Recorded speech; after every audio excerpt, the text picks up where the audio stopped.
So here's the big one for you, because everybody's going to say, recession, don't buy a home. Real estate's terrible during recessions, right? Well, let's look at the facts. During the past 9 recessions, not only did real estate do well, it went up quite a bit in 8 of the 9 recessions. What was the exception? Right here. Why? I'm going to explain the 2 reasons. One, first of all, the recession did not cause the housing bubble. It was the housing bubble that peaked first that led us into the recession. So what were the causes of the housing bubble? Well, first of all, do you remember the types of mortgages? Fog up a mirror. Here you go. 580 FICO, no income, no asset, no job, 0 down, investment property. What could go wrong with those loans? But here's the big reason. Supply and demand. Builders in 2006 built more homes than they had ever built in the history of our country. They built over 2 million homes. So that brought a lot of supply to the market. Demand comes from something called household formations. So what's a household formation?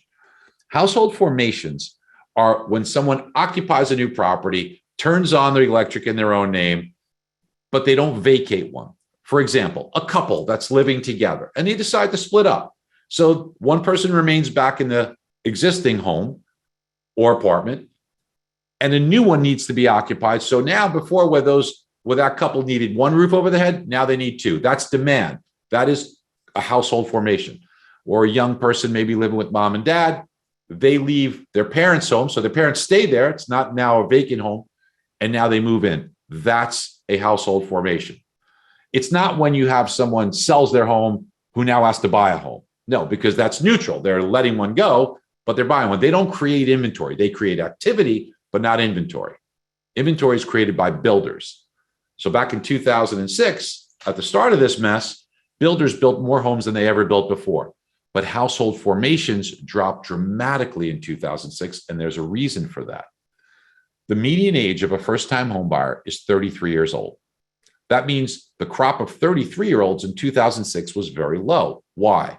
Well, let's minus 33 years from 2006. They were born in 1973. Birth rates in 1973 plummeted. Why? That was the year abortions were legalized.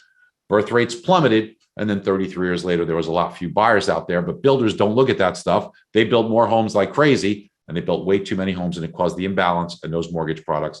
That's what caused the housing bubble, folks.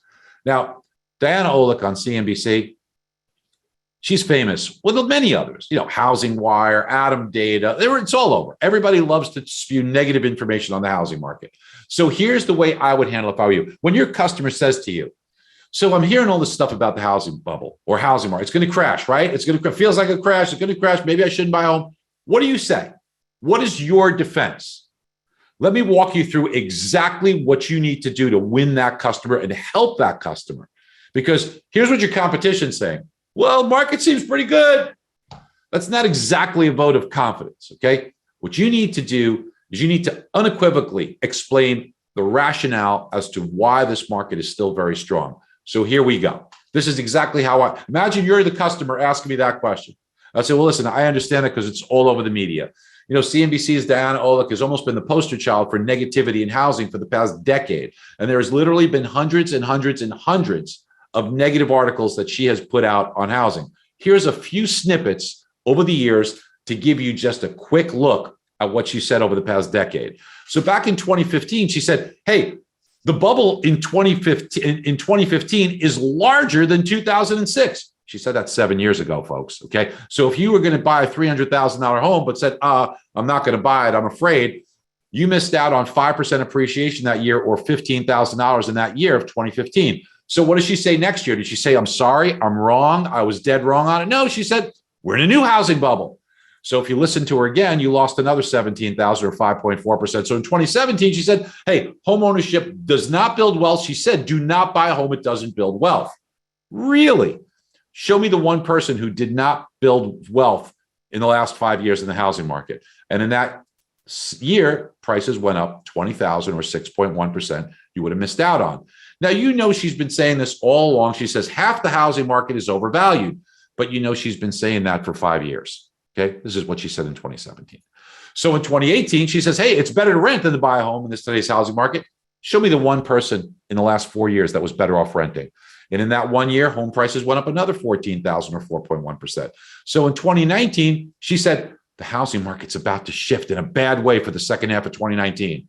Well, values continued to go up 4% or $15,000. So at the end of 2019, she gave her forecast for 2020, and it was this. Next year is going to be hard on the housing market. Well, I guess it's going to only be hard if you didn't buy a home, because home values went up 16% or $61,000. And then her forecast a year ago, July of 2021, she said, the housing boom is over. Well, home values have gone up 18% since then, or another 80,000. So we don't want to be listening to the media, because the media doesn't care about the truth. The media cares about selling ads and getting eyeballs by putting out a message of fear.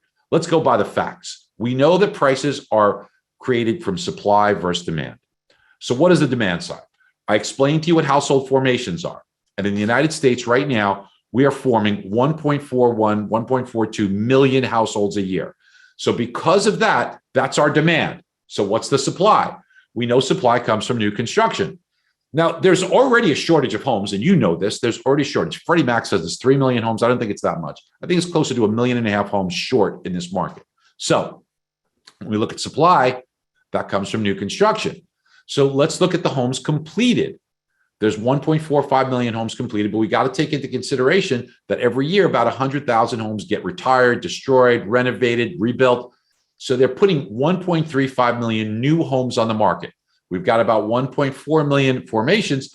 So as short as we are, builders are still not keeping up. We're still getting deeper in the hole of a shortage of 50K a year. Now, people say, well, it feels like a bubble. Well, this is what a bubble feels like. In 2007, there were 3.8 million units for sale. Today, there's 1.1 million units for sale. So when we look at that big shortage in housing, people are talking about inventory build. And maybe you've said or you've noticed that there's more inventory coming on the market, and that everybody's in the media talking about the fact, oh, well, all this inventory is coming on. It's got to be another bubble. Look at the inventory coming on. Well, if they would just look at the facts, they would see that this happens every single year since the beginning of time. Why? Why does this happen during the spring months? People say it's the home buying season. The weather's warmer. Well, sorry, that's not the reason. The reason is simply this. Remember when you were a kid and someone came into the school that was new? They came in the middle of the school year.